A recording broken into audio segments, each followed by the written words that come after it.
जब बिना गर्भधारण के ही नवविवाहिता बहू के शरीर में मातृ दुग्ध उत्पन्न होने लगा तो सास ने लगाए चरित्रहीनता के भयंकर आरोप। लेकिन जब एक अनुभवी महिला चिकित्सक ने इस बीमारी का असली सच बताया तो पूरे परिवार के पैरों तले जमीन खिसक गई और सास फूट फूट कर रोने लगी। छत्तीसगढ़ के हृदय रायपुर शहर से कुछ ही दूरी पर बसे एक अत्यंत संपन्न और सुसंस्कृत कस्बे में ठाकुर बलवंत सिंह का परिवार निवास करता था। बलवंत सिंह अपने उसूलों और न्यायप्रियता के लिए पूरे समाज में जाने जाते थे। उनकी पत्नी देवकी हालांकि स्वभाव से थोड़ी अहंकारी और अपनी झूठी शानो शौकत का दिखावा करने वाली महिला थीं। उनका एक ही पुत्र था, अभिनव, जो आज्ञाकारी तो था लेकिन अक्सर अपनी मां के दबाव में आकर सही और गलत का निर्णय लेने में कमजोर पड़ जाता था। अभिनव का विवाह पल्लवी नाम की एक अत्यंत सुशील, संस्कारी और सादगी से भरी लड़की से हुआ था। पल्लवी एक साधारण परिवार से संबंध रखती थी। उसके पिता का देहांत वर्षों पहले हो चुका था और उसकी बूढ़ी मां ने सिलाई कढ़ाई करके उसे बहुत ही उच्च संस्कार दिए थे। बलवंत सिंह ने पल्लवी की सादगी और उसके गुणों को देखकर ही उसे अपने घर की बहू चुना था। लेकिन देवकी इस विवाह से कभी प्रसन्न नहीं रही। उसकी आंखों में हमेशा एक अमीर घराने की बहू का सपना था, जो दहेज में ढेरों गाड़ियां और करोड़ों की संपत्ति लेकर आती। इसी असंतोष के कारण विवाह के अगले ही दिन से देवकी ने पल्लवी का मानसिक उत्पीड़न शुरू कर दिया। पल्लवी सुबह 4 बजे उठकर पूरे घर का काम करती, लेकिन देवकी को कभी संतुष्टि नहीं होती। वह बात बात पर पल्लवी को ताने मारती, उसके मायके और उसकी गरीब मां का मजाक उड़ाती। अरे ओ महारानी, ये तुम्हारे बाप का घर नहीं है जो दिन भर रेंग रेंग कर काम करोगी। भीख मंगों के घर से आई है, न कोई ढंग का जेवर लाई, न कोई संस्कार। मेरे बेटे का तो जीवन ही नर्क कर दिया इस मनहूस ने। पल्लवी ये कड़वे शब्द सुनकर अपनी आंखों के आंसू पी जाती। उसने कभी अभिनव से शिकायत नहीं की, क्योंकि वह जानती थी कि अभिनव अपनी मां के खिलाफ एक शब्द नहीं सुन सकता। लगातार 6 महीनों तक पल्लवी इस भयंकर मानसिक प्रताड़ना, तनाव और घुटन को बर्दाश्त करती रही। उसे अपने मायके वालों से फोन पर बात करने की भी अनुमति नहीं थी। इस अत्यधिक मानसिक दबाव ने पल्लवी को अंदर ही अंदर तोड़कर रख दिया था।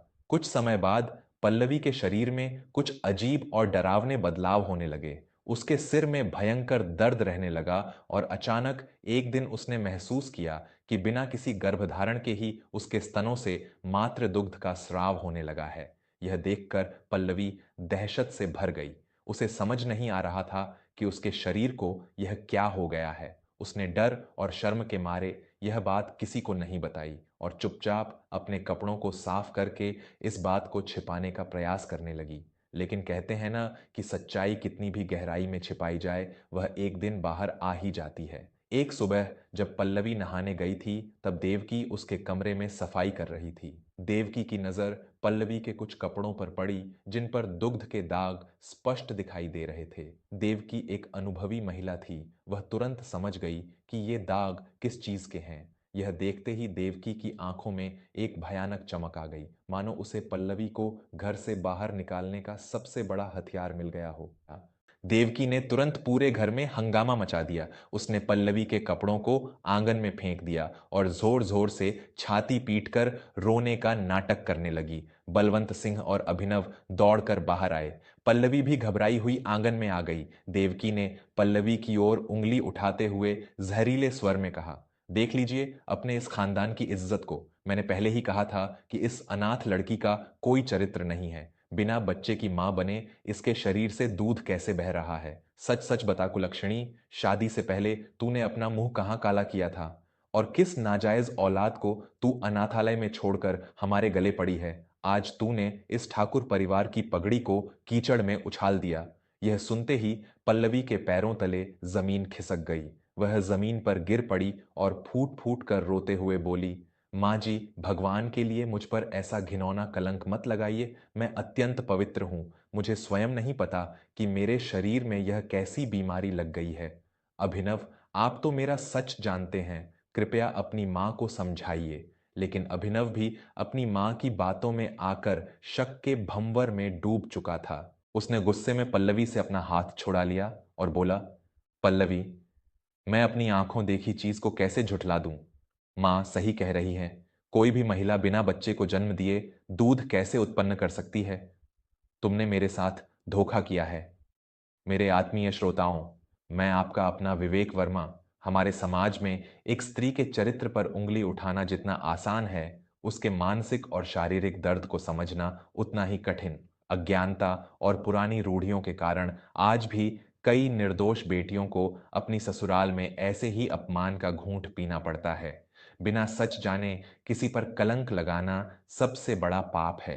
अगर आप भी मानते हैं कि किसी भी फैसले पर पहुंचने से पहले सच्चाई को जानना आवश्यक है और आप ऐसी ही सामाजिक कुरीतियों के खिलाफ आवाज उठाने वाली सच्ची कहानियों का समर्थन करते हैं, तो अभी तुरंत हमारे इस परिवार वर्मा स्टोरीज को सब्सक्राइब कर लें। आपका एक सब्सक्राइब हमें ऐसी ही मर्मस्पर्शी और समाज को आईना दिखाने वाली कहानियां आप तक पहुंचाने का साहस देता है। कृपया अभी सब्सक्राइब करें। चलिए देखते हैं कि पल्लवी के भाग्य का क्या फैसला होता है। देवकी ने पल्लवी का हाथ पकड़कर उसे घर से बाहर धकेलने का प्रयास किया, लेकिन तभी बलवंत सिंह की कड़कदार आवाज गूंजी। रुक जाओ देवकी, इस घर में कोई भी फैसला केवल अंधविश्वास और शंका के आधार पर नहीं होगा। अगर पल्लवी चरित्रहीन है तो उसका फैसला मेडिकल साइंस करेगा। अभी के अभी हम शहर की सबसे बड़ी महिला रोग विशेषज्ञ के पास जाएंगे। जब तक डॉक्टर की रिपोर्ट नहीं आ जाती, पल्लवी इस घर से कहीं नहीं जाएगी। बलवंत सिंह का आदेश कोई टाल नहीं सकता था। वे पल्लवी, अभिनव और देवकी को लेकर रायपुर के सबसे प्रतिष्ठित चिकित्सालय में पहुंचे, जहां एक बहुत ही वरिष्ठ और अनुभवी चिकित्सक डॉ सुजाता बैठती थीं। देवकी ने डॉ सुजाता के कक्ष में घुसते ही अपने अहंकार में पूरी कहानी सुना दी और कहा, डॉक्टर साहिबा, आप इस लड़की की जांच करके हमें लिख कर दे दीजिए कि यह पहले से एक बच्चे की मां है, ताकि हम इसे धक्के मारकर अपने घर से निकाल सकें। डॉ सुजाता ने अत्यंत शांत भाव से पल्लवी की हालत देखी। पल्लवी बुरी तरह कांप रही थी और उसकी आंखें रो रो कर सूज चुकी थीं। डॉ सुजाता ने पल्लवी को अंदर जांच के लिए भेजा और उसके कुछ रक्त परीक्षण करवाए। लगभग 2 घंटे बाद जब रिपोर्ट आई तो डॉ सुजाता का चेहरा क्रोध से लाल हो चुका था। डॉ सुजाता ने अपनी कुर्सी से उठकर देवकी की आंखों में आंखें डालते हुए अत्यंत कठोर स्वर में कहा, देवकी जी, आपको अपनी इस ओछी और संकीर्ण सोच पर शर्म आनी चाहिए। आप एक महिला होकर दूसरी महिला के शरीर को नहीं समझ पाई और उस पर चरित्रहीनता का ऐसा घटिया आरोप लगा दिया। पल्लवी ने किसी बच्चे को जन्म नहीं दिया है, वह 100% पवित्र है। अभिनव ने अचंभित होते हुए पूछा, लेकिन डॉक्टर साहिबा, अगर ऐसा है तो बिना गर्भधारण के उसके शरीर से मातृ दुग्ध कैसे आ सकता है? क्या यह संभव है? डॉ सुजाता ने एक गहरी सांस ली और समझाना शुरू किया, बिल्कुल संभव है अभिनव।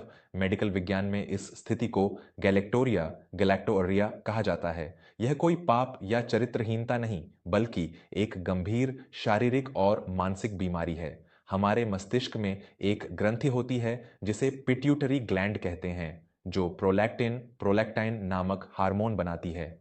इसी हार्मोन के कारण स्तनपान के दौरान दूध बनता है। लेकिन जब एक स्त्री भयंकर मानसिक प्रताड़ना, अत्यधिक तनाव, अवसाद या किसी गहरे सदमे से गुजरती है, तो उसके शरीर का हार्मोनल संतुलन पूरी तरह बिगड़ जाता है और प्रोलैक्टिन हार्मोन का स्तर बिना गर्भावस्था के ही बहुत अधिक बढ़ जाता है, जिसके कारण दुग्ध स्राव होने लगता है। डॉक्टर ने देवकी की तरफ इशारा करते हुए कहा, यह कोई चमत्कार या किसी पिछले बच्चे का परिणाम नहीं है। पल्लवी की यह हालत आपके दिए गए मानसिक तनाव और रोज रोज के तानों का परिणाम है। आपने इस मासूम बच्ची को मानसिक रूप से इतना प्रताड़ित किया है कि इसका शरीर डिप्रेशन के कारण ऐसी प्रतिक्रिया दे रहा है। अगर आप इसे कुछ दिन और ऐसे ही रखती तो यह लड़की शायद पागल हो जाती या इसके मस्तिष्क में ट्यूमर बन जाता। पल्लवी की इस हालत की असली मुजरिम आप हैं देवकी जी।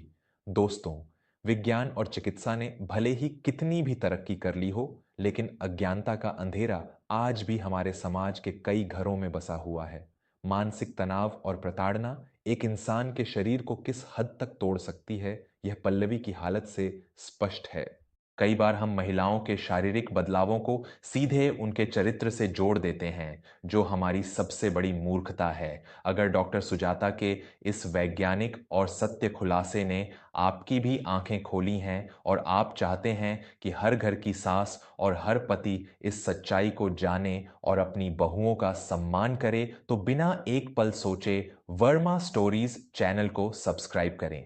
आपके जुड़ने से ही ऐसी सच्ची और समाज को जगाने वाली कहानियां दूर दूर तक पहुंचेंगी। सब्सक्राइब का बटन दबाएं और इस मुहिम का हिस्सा बनें। आइए कहानी के उस मोड़ पर चलते हैं जहां देवकी और अभिनव को अपने पापों का एहसास होता है। डॉक्टर सुजाता की बातें सुनकर कक्ष में एकदम सन्नाटा छा गया। देवकी का सिर शर्म और ग्लानि से झुक गया था। उसके हाथ पैर कांपने लगे थे।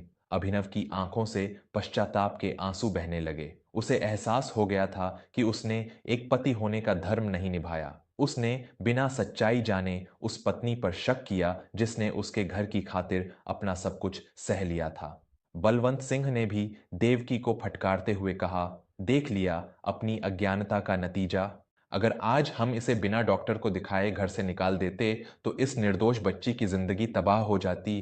तुम पर धिक्कार है देवकी। वे सभी पल्लवी को लेकर वापस घर लौटे।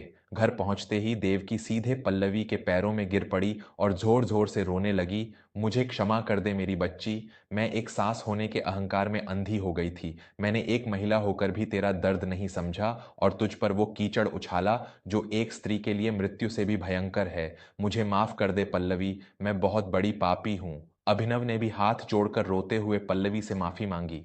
पल्लवी, मैं तुम्हारे लायक नहीं हूं। मैंने तुम्हारा विश्वास तोड़ा है। मुझे एक मौका दे दो। मैं जीवन भर तुम्हारा प्रायश्चित करूंगा। पल्लवी का हृदय बहुत विशाल था। उसने अपनी सांस को उठाया और उनके आंसू पोंछते हुए बड़े ही शांत स्वर में कहा, माँ जी, शरीर की बीमारियां तो दवाइयों से ठीक हो जाती हैं, लेकिन मन पर लगे शब्दों के घाव आसानी से नहीं भरते।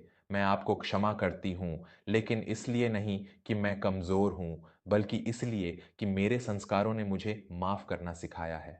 बस आपसे एक ही विनती है, भविष्य में कभी किसी बेटी के चरित्र पर बिना सच जाने उंगली मत उठाइएगा।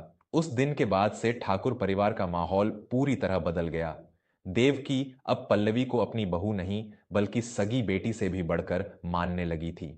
पल्लवी का उचित चिकित्सा उपचार शुरू हुआ और घर के तनाव मुक्त खुशनुमा माहौल के कारण कुछ ही महीनों में वह पूरी तरह स्वस्थ हो गई। अभिनव ने भी हमेशा अपनी पत्नी का ढाल बनकर खड़े रहने का प्रण लिया। प्यारे दोस्तों, पल्लवी की यह कहानी हमें सिखाती है कि किसी भी बीमारी या शारीरिक बदलाव को बिना सोचे समझे कभी चरित्र से नहीं जोड़ना चाहिए। शरीर विज्ञान बहुत जटिल है। महिलाओं के शरीर में होने वाले हार्मोनल बदलाव कई बार भयंकर मानसिक तनाव और अवसाद का परिणाम होते हैं, जैसा कि गैलेक्टोरिया के मामले में होता है। एक परिवार का काम ताने मारना और शक करना नहीं, बल्कि उस कठिन समय में एक दूसरे की ढाल बनकर खड़े होना है। अगर इस कहानी ने आपके दिल को गहराई से छुआ है, आपके मन के किसी कोने में अज्ञानता का अंधेरा दूर किया है और आपके जीवन में कोई सकारात्मक बदलाव लाया है, तो वर्मा स्टोरीज को सब्सक्राइब करना बिल्कुल न भूलें। अपने परिवार में प्रेम और विश्वास बनाए रखें। किसी के चरित्र पर शक करने से पहले सच्चाई की तह तक अवश्य जाएं। ऐसी ही भावुक, सच्ची और पारिवारिक संस्कारों से जुड़ी कहानियों के लिए हमेशा सुनते रहिए अपना पसंदीदा चैनल वर्मा स्टोरीज। आप सभी का बहुत बहुत धन्यवाद।